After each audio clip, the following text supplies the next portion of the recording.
Hey everyone, this is Shashank Mishra, currently working as Data Engineer 3 at Expedia. And in today's video, I'm going to talk about Cassandra NoSQL database and its practical implementation. And before starting with the video, if you are new to the channel, then make sure to hit the subscribe button and press the notification icon. And if you want to learn more about latest tools and tech frameworks, then don't forget to check out Scala's event page. Link is in the description. So first, let's try to understand about the NoSQL databases. When we talk about databases, overall, there are two categories. First, relational databases. Second, NoSQL databases. And its full form is Not Only SQL. So when we talk about transactional databases, relational databases, they are actually meant for the transactional database, means where we are regularly doing continuous inserts, updates, deletes. So whenever you see these kind of highly available systems like banking, bank transactions, so there specifically we are using transactional databases, and they are not that much capable enough to store petabytes of data, because this huge volume of data is really needed for analytical queries. And the nature of storing data in relational databases is completely row columnar based, and that is why when we perform heavy analytical queries, they don't give that much response time. The latency would be really high, and this is the part where NoSQL databases plays very important role, because they are distributed in nature. We can scale them horizontally. Also, they are capable enough to store huge volume of data. So mostly wherever we are creating scalable applications, for example Amazon e-commerce, where millions of transactions are happening every minute across the globe, so there is too much load on the website, there is too much traffic going on, and this is the part where NoSQL databases supports it really well. So let's try to understand why we should even choose NoSQL databases. So first property is the schema free nature. When we talk about transactional databases, if you have used like MySQL, Postgres, Oracle databases, so they store structured data. Structured data means it will have some kind of schema enforced. When we talk about these schemas, it will have some column names, some specific data types, and also some integrity rules, so that data consistency can be maintained. And let's say the new requirements are coming in and you need to make some changes. Obviously there will be lots of efforts involved, and that's not going to be an easy task. And this is the part where NoSQL databases are really good option for these kind of scenarios, because we might need to store data in different formats, sometimes semi-structured, completely unstructured, and even structured one. So NoSQL databases has different categories. First, like document based database, key value based, and even proper columnar based databases, which can store these kind of different data formats. Second property is the scalability. So in transactional databases, they are actually vertically scalable. Vertical scalability means we can only increase the capacity, or till some extent we can distribute them as well, and this term is known as sharding. But when we talk about the NoSQL databases, their prime nature is the distributed, means they can horizontally scale. Whenever we feel there is going to be a huge volume of data scale or traffic, we just need to add some more commodity hardwares so that we can deal with that data spike or the traffic spike. And third property is distributed nature. So in NoSQL databases, we can get the fault tolerance, and there will be no chances of data loss because of the distributed nature. The commodity hardwares or the entire cluster which we need to set up for our NoSQL databases, those machines might be located on different data centers across the globe, and the data which we are storing on these databases, that will be partitioned, will be divided into smaller chunks, and also will be distributed on these machines in the even fashion, and we can replicate this data as well. So because of any reason, if a hardware failure happens or even an entire data center is going down, and if it is replicated properly, we can definitely prevent this data loss. So just like transactional databases, we talked about the MySQL, Oracle, Postgres, we have multiple options available in NoSQL database as well. But how to decide it? And this is the most important part of the system design interviews as well, where you need to take the decision which NoSQL database is best fit for our use case. And here CAP theorem plays a very important role. CAP theorem stands for consistency, availability and partition tolerance. So consistency means if, let's say, concurrent requests are being transferred to the same database, so there should be consistent result. It shouldn't be like one user is getting different output and another user is getting different output. Next, talking about availability, that means our systems should be up and running without zero downtime, and there shouldn't be any single point of failure. And this is the part where architecture decision also needs to be made, whether we should go for master slave sort of architecture or ring topology based architecture. Third is partition tolerance. So when we talk about these kind of clusters where multiple nodes are connected within the same network, there are the possibilities the communication is breaked among those nodes. And this is the part where partition tolerance plays important role. That means the communication, whether it is breaked or not, response should be delivered to the users, and whenever that communication is restored, data sync should happen between those nodes. So as per CAP theorem, no database can follow all three properties at the same time. They can only follow two properties at the same time. For example, consistency and availability, or availability and partition tolerance, or consistency and partition tolerance. So let's talk about Cassandra database as well.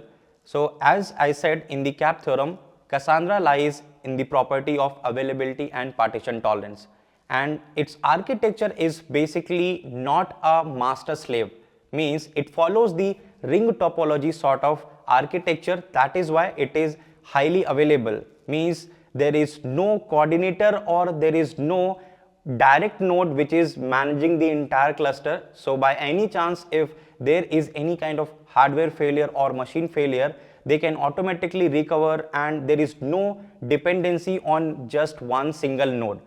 And that is the beauty of columnar databases, which Cassandra also follows.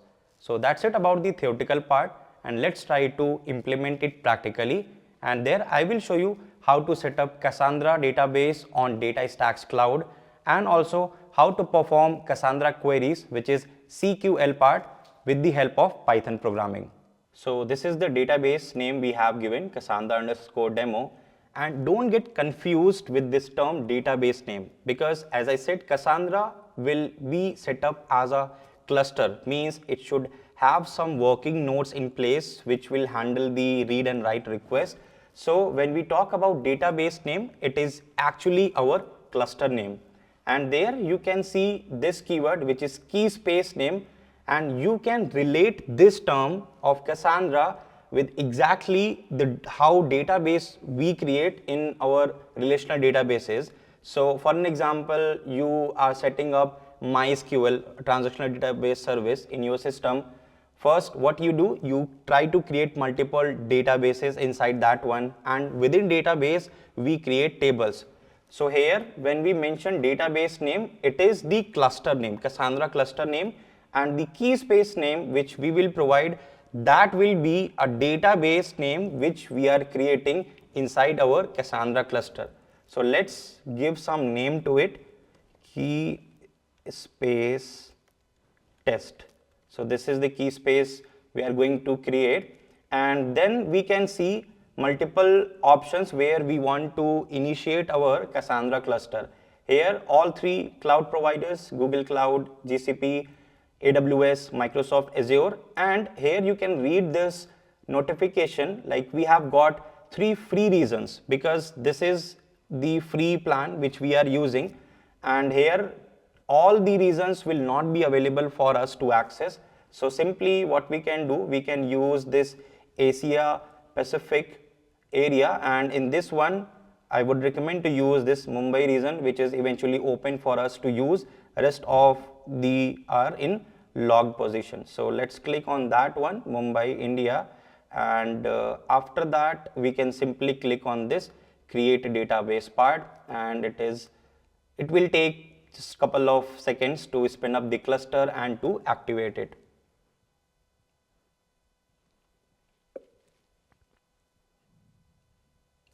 Okay, so here we can see this Cassandra demo, pending token generated, and status means multiple phases are going on, and as I said, after a couple of seconds it will be activated. Now focus on this part, which is actually very important, because we will be interacting with our Cassandra cluster with the help of Python programming. So for the authentication purpose, we need some IDs, means the token ID or some secret or client ID. So just download it beforehand, because we will be using it in our Python program, which will connect to this Cassandra database. So let's download it. It is downloaded, and now let's go to database, and we will be here. And here you can see still this is the brown symbol, because it is taking some time. Once it will be active, we will be able to see a green symbol here. Now here we can see it is in the active mode, this green symbol, and status is active here. At this moment there are no matrices as of now, like the read, write, request, and here you can see the details of key space which we already created. So let me take you on this part, this connect section, because as I said, we will be using the Python programming, and let's say you are good at Java, Scala, or any other programming language, and you want to connect to this Cassandra database with the help of different modes, let's say using the REST APIs, then this is the documentation which you can follow. It will help you with all the important parameters and even the values which you need to follow. So this one you can use. And when it comes to the driver part, this is the thing you can see. When I click on the Python section, it gives me a proper documentation page, and simply we need to follow these steps one by one, and we will be able to connect with our database. So this is the code snippet, and the same code snippet I have already prepared beforehand, so that we can save our time and quickly go through the important steps of setting up the connection and executing the Cassandra queries. So this one I will show you in next couple of minutes. So for programmatic setup and to interact with Cassandra with the help of Python programming, we obviously need to have Python installed, and you can follow any version 3.7, 3.8. And apart from that, to make it more interactive, if you are comfortable with IDs, you can code your Python program in PyCharm itself, or here I am using Jupyter Notebook. So simply you can install the Jupyter Notebook with the help of pip. And how you can initiate this one, let's say Jupyter Notebook is already installed in your system, just type this command Jupyter space notebook and hit enter. After that, you can just locate that particular file or the directory where Python notebook related code was already created. If not, then you can even come here, click on this new tab, and you will find the option to create a new Python file. Since this code snippet I already prepared, and for your practical implementation as well, this snippet will be uploaded on the GitHub, and you can find the GitHub repository link in the description as well. So let's go back to our implementation, and if you remember, we were talking about this connect part, where it was mentioned if we want to connect to Cassandra database with the Python, these are the steps we need to follow. First, we need to install the Cassandra driver. So what these kind of drivers are, and this is actually needed for all such type of connections. Let's say you have any different database, any transactional database, so you need some kind of libraries, you need some kind of support for different packages, which will help you to connect your client program to the server where the databases are actually hosted. So let's follow these connectivity steps one by one in our Jupyter Notebook. Very easy to work on, because this is pure interpreter based, you can say, execution here. When we write typical Python program, first we need to save it with .py extension, and then we can use Python space the file name .py extension to execute our Python code. But here it's completely line by line execution. As you can see, whatever I will be writing here, that will be treated as a executional step, and whatever instruction I will be putting in here, I can execute it in one single go, or even I can do the line by line execution. So first step, if you follow this guideline, pip install Cassandra driver, that's what I have written. Since I have already downloaded it, but I will tell you how to actually just execute it. So if you just want to execute this code snippet, which is written under this block where this line number is pointing to, just select this part, and after that you can see this run tab here and click on it. And since it was already downloaded, means there was no need to download it back. You can see message already satisfied. But in your machine, if it is not installed, you will see download steps. After that, you need to verify whether Cassandra driver has been successfully installed in your machine or not. We need to follow this snippet, right? If you are writing typical Python program, you can use this one, but how to do it in our Jupyter notebook, just mention these two lines: import Cassandra, that means we are trying to import Cassandra package and trying to print its downloaded version. So here you can see these two lines we have written. So let's select it. If it is successfully downloaded, obviously this latest version of the Cassandra will be printed. If by any chance it is not downloaded in your machine, you will get some error at this moment.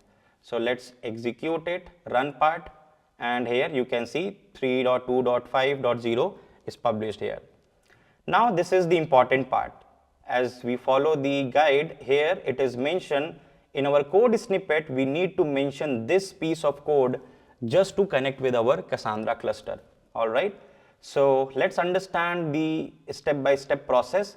First, we are importing few classes which are defined under the Cassandra package, so that we can make a secured connection to our Cassandra cluster, which is hosted on Datastax cloud. And here you can see one variable we have defined, which is sort of dictionary, and it is containing one parameter named as secure connect bundle. So if you remember, we downloaded this part. Here it was mentioned, right? We use this bundle because it is needed to connect with our Cassandra cluster.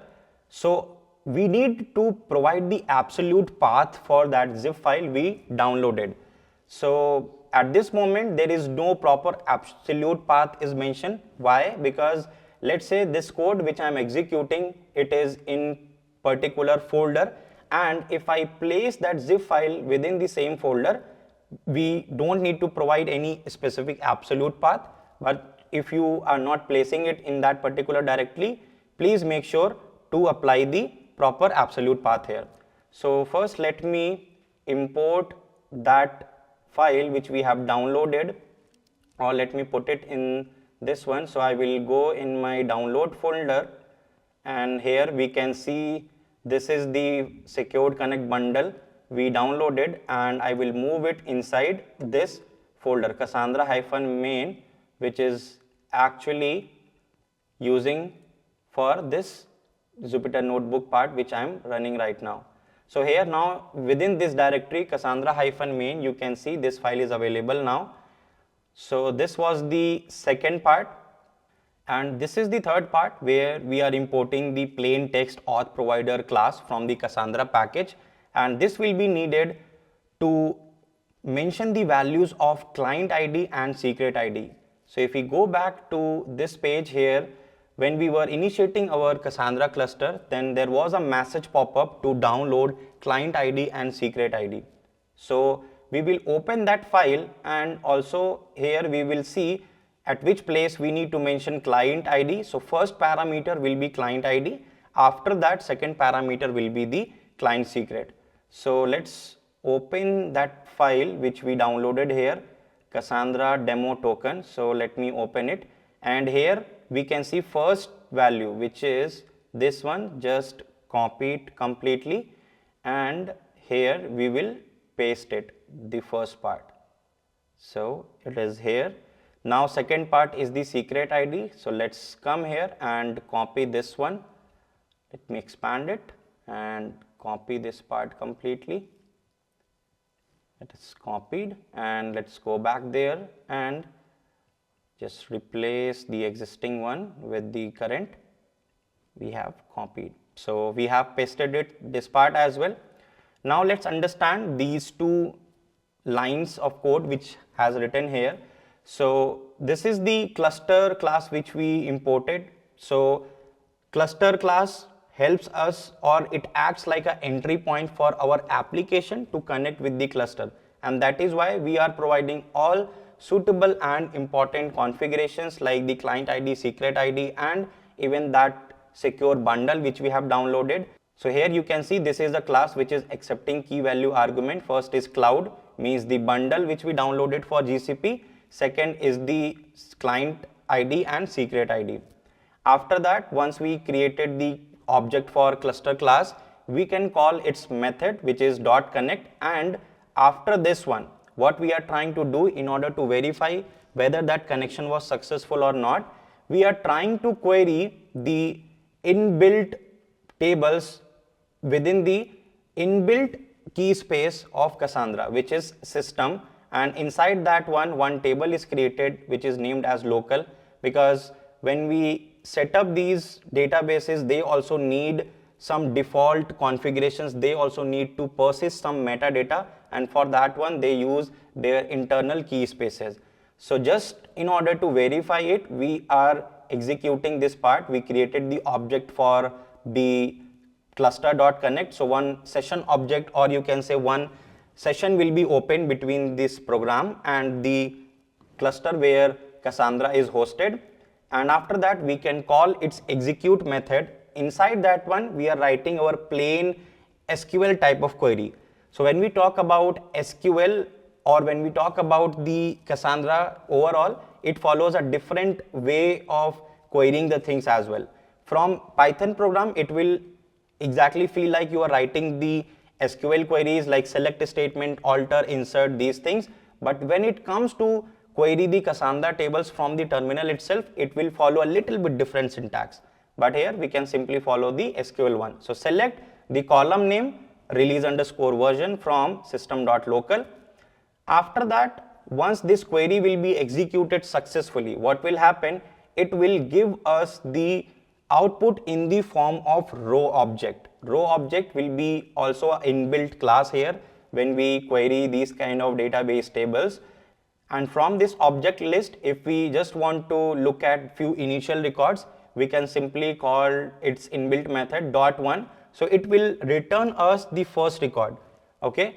And then after that, it is simply like a array, or you can say list type of data structure in Python, and we can query it. So first let me execute it. I will simply execute this part, because here we are doing this if else part.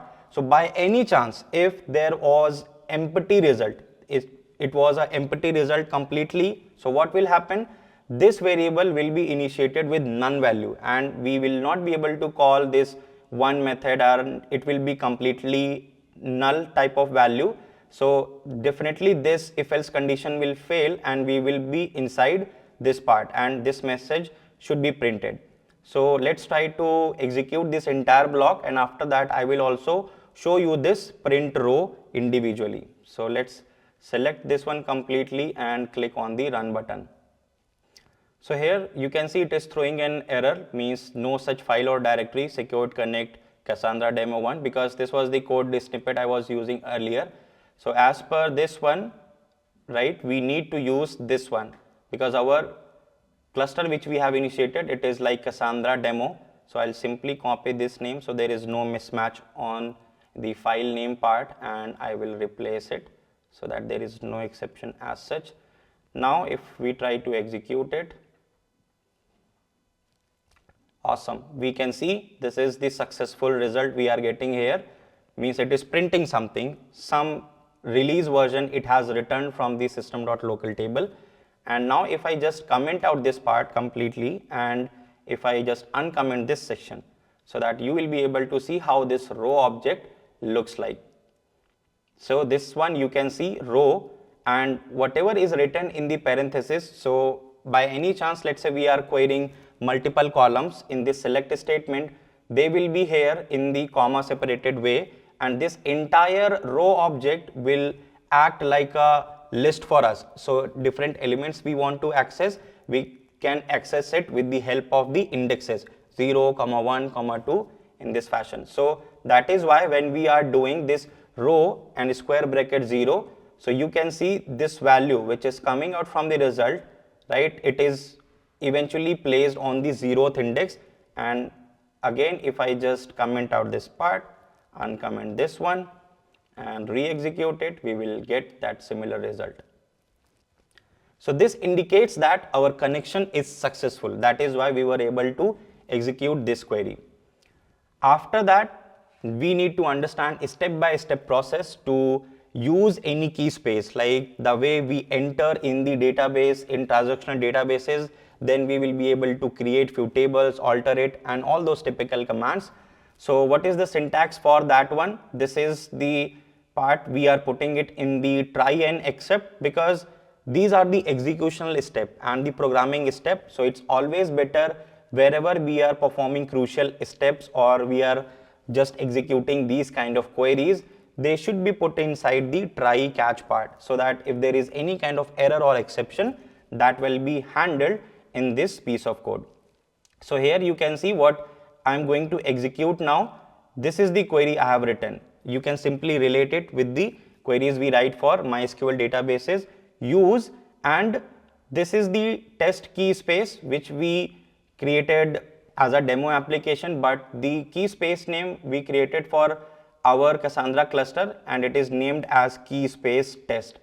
So this is like a database for us and we want to go inside this one.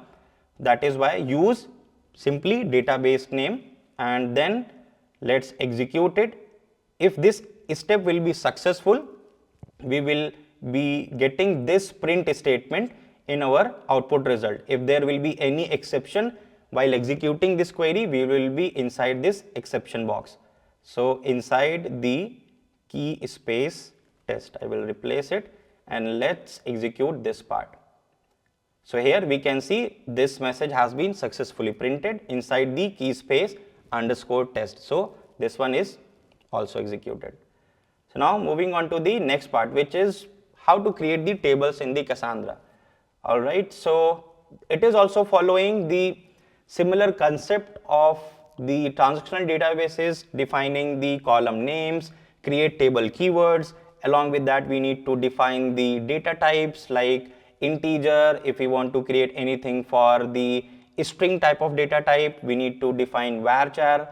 And there are the thing which I want you guys to focus on, the concept of keys. This is super important in these kind of NoSQL databases because as I mentioned in the beginning, Cassandra follows the ring type of architecture. It will have multiple nodes connected together. So just try to assume any typical big data application where volume is very high, right? So just feel that scenario, you have 100 data nodes and when you are trying to ingest or when you are trying to dump that volume on the database and it is going on to just 1 and 2 typical nodes, your data is not distributed in the even fashion. So it will create the skewness, and when skewness is created, obviously we cannot achieve that kind of parallel computation or distributed computation part, and that will be a super big bottleneck for these kind of scenarios. So Cassandra introduced the concept of the partition key and cluster key.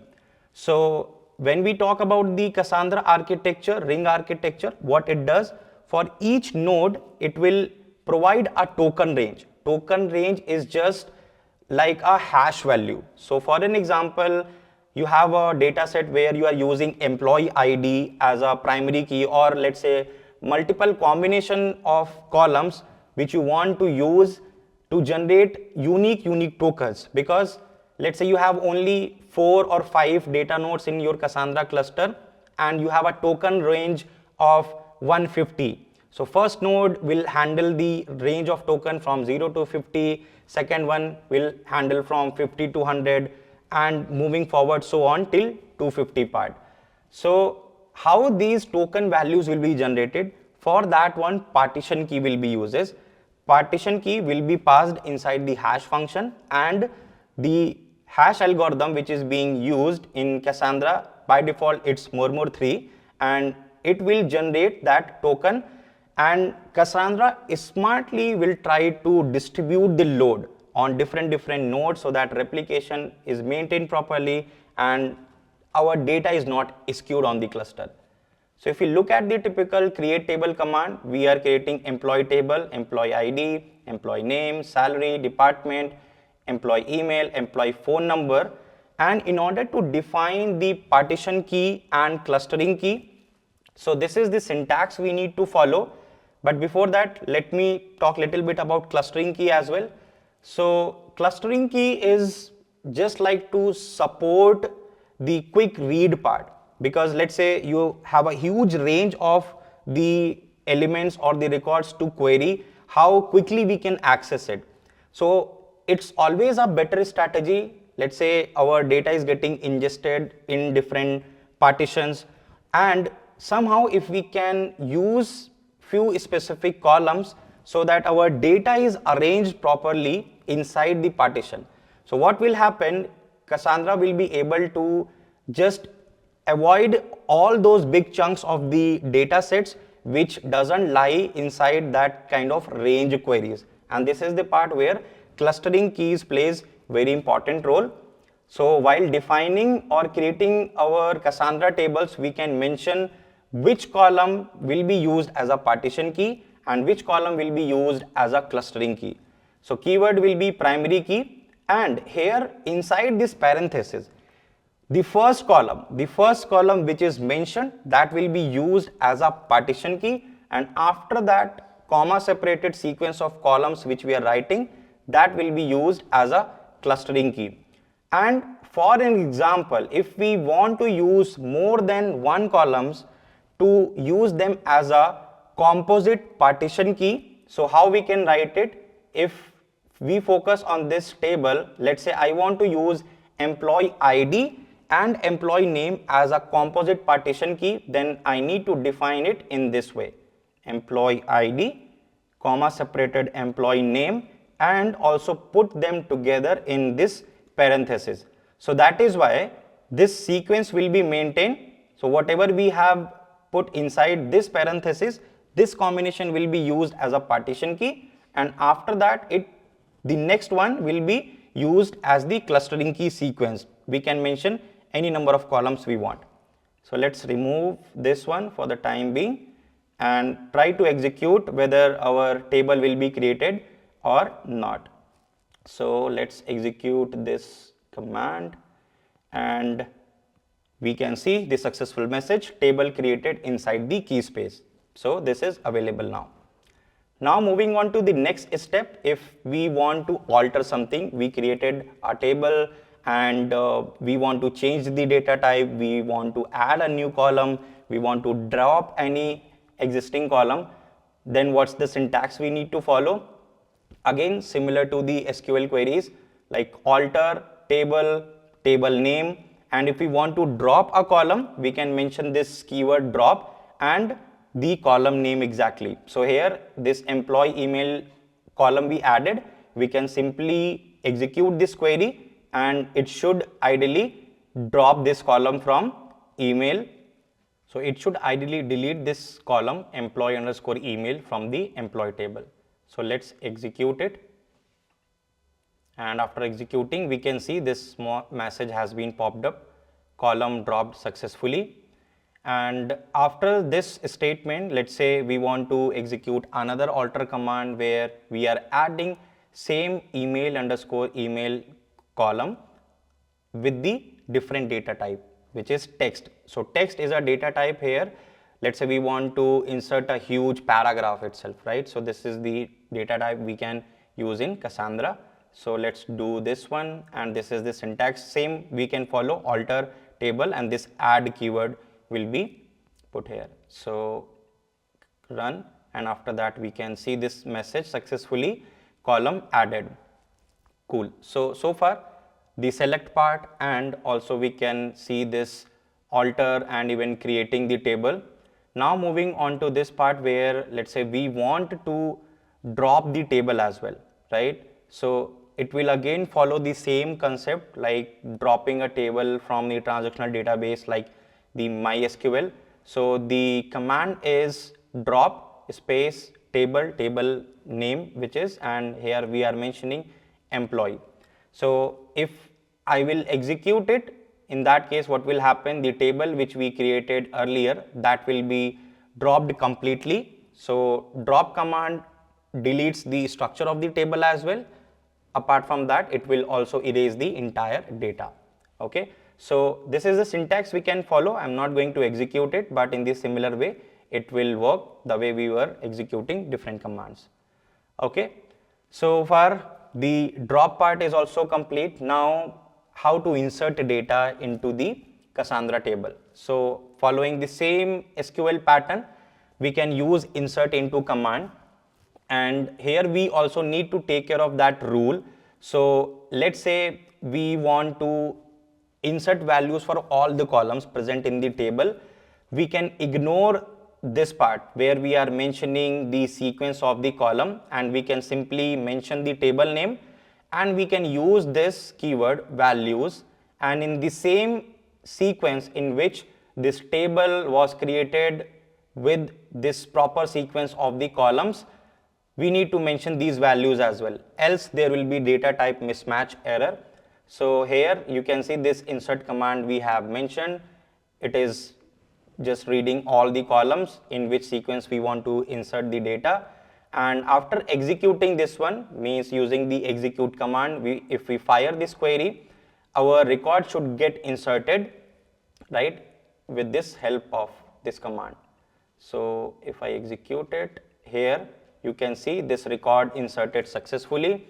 I have written multiple insert statements so that at least we can insert 4 or 5 records, and there will be something to compute in select command and group by queries. So insert the second one as well. I will also insert the third one, and similarly I have fourth record as well. I have clicked on it, and all 4 records have been inserted where we had different employees like Vishal, Sunny, Rahul and Shashank. Okay. Now coming to this DQL part, means data query language, which is eventually the select statement. So statement is pretty much similar. This is the pre-evaluated output which you can see, but here you can see what kind of syntax we need to follow. It will be select a star from the table name. So as soon as we execute it, what will happen? The outcome of this table will be stored in the form of row objects, and that will be an iterable object. So this result will eventually hold all these rows, but at this moment if we try to print this result, here we will get the object name. We will not see these row objects and the values which are part of these row objects. So in order to get these row objects, we need to iterate on the result object. So we have written a for loop which is iterating on individual row object and printing it on the terminal. So if we execute it again, we should get the same output here. So let's run this one as well, and you can see it was successful. There was no exception executing it, and we can see records for all the employees 1, 2, 4, 3. In which sequence we inserted, we are getting it in the terminal. Okay. For an example, we want to just query some specific columns and we want to give the alias names. We can follow the similar practice, right? Just put those specific column names in the select statement so that they are the part of final result. That's what we have done here. Select employee ID, comma employee name from the employee table, and if I execute it, we should only get these 2 columns in the final result. So that's what you can see, it was executed successfully. And here in the top, you remember that we were discussing how these values will be accessed from the row object. Okay, so this query which we executed, it was producing this sort of result, right? Employee ID and name only. So is it possible to access these values in proper sequence like the way we iterate over the list? Yes, we can definitely do that. So for this one, let's say at a particular moment when we are picking up this one, right? When we are picking up this row part, okay, what will happen? it is iterating over the result object, and individual row, this entire part will act like a values inside a list. So on 0th position, value of employee ID is there, and on the first position, value of the name is there. So when I'm trying to print these two values together, this is how we are accessing row square bracket 0 and another one is row square bracket 1. So if I execute this one, we will get the output in this fashion. You can say in the individual line, employee ID, employee names are getting printed. Talking about another option, so this is something which I have written because by looking at this output, many of you might be thinking it looks like a key value argument. Can we access it in this fashion? So talking about the option 2, you might be wondering if we are getting the output in this fashion, why not it can be converted into this key value kind of access. So if we are not doing any explicit conversion to data types like dictionary, then this kind of iteration will not be possible because this result object ultimately generates the output in this fashion. So that's why I just written this step so that you can execute it and you can see this exception practically. So while executing it, it's your task that how you convert it into dictionary type of data structure and make this particular statement accessible. Moving on to the next part, how we can perform different operations, like we do the aggregation options, like we do the aggregation functions, for example count, max, min, these kind of thing. Again, pretty much simple. So here I have written two steps in the print statement so that you can see this output as well, how it looks in the form of row object, and another one how it looks when we extract the value. So in order to count the total records present in the employee table, we can write this query, select count star from the employee table, and if I execute this part, you can see this data is getting printed here. And if I somehow, let's say, comment this one, so that what will happen, only row object will get printed, but here we are interested in the actual value. So I can simply uncomment this part, put a comment here, and the total value of records will be printed here.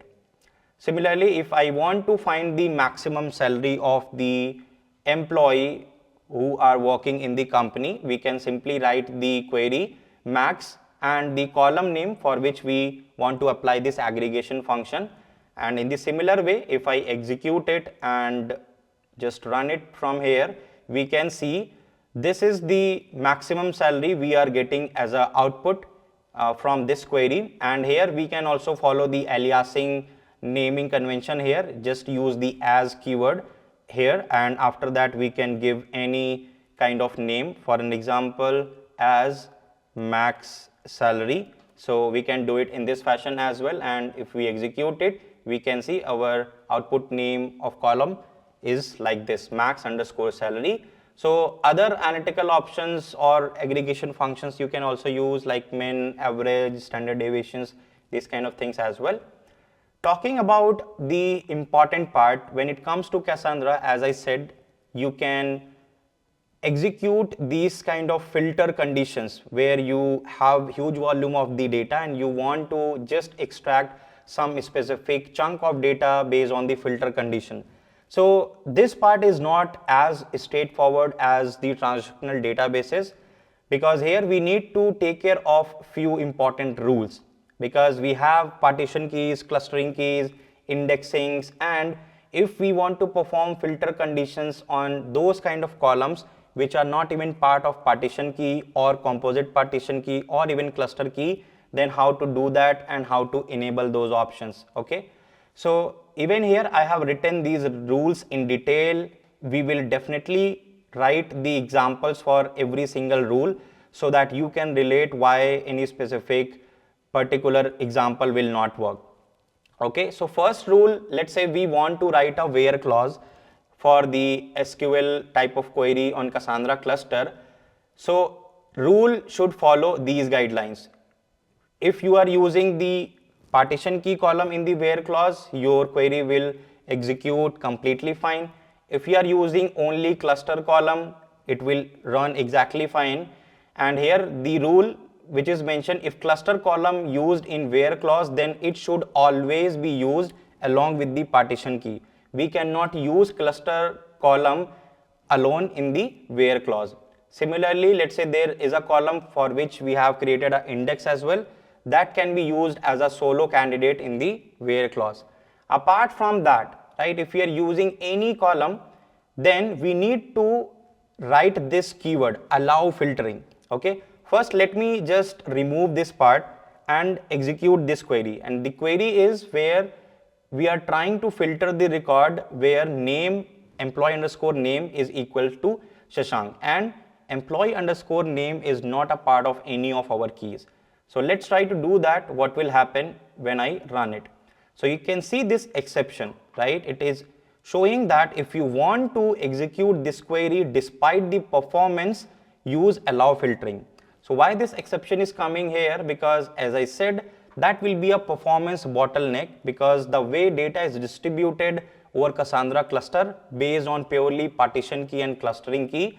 So without that one, if we are doing these things, so our filtration part will not be that optimized enough. That's why it is doing this kind of exception. And let's say forcefully we want Cassandra to perform this query for us, we can enable this allow filtering, and now when I execute it, we can see the record in our output with respect to employee name Shashank. So this is, you can see eventually the fourth rule we have tried here. Now let's execute the rule number 1, which is just mentioning the partitioning key alone, whether we get any exception or directly it will get executed or not.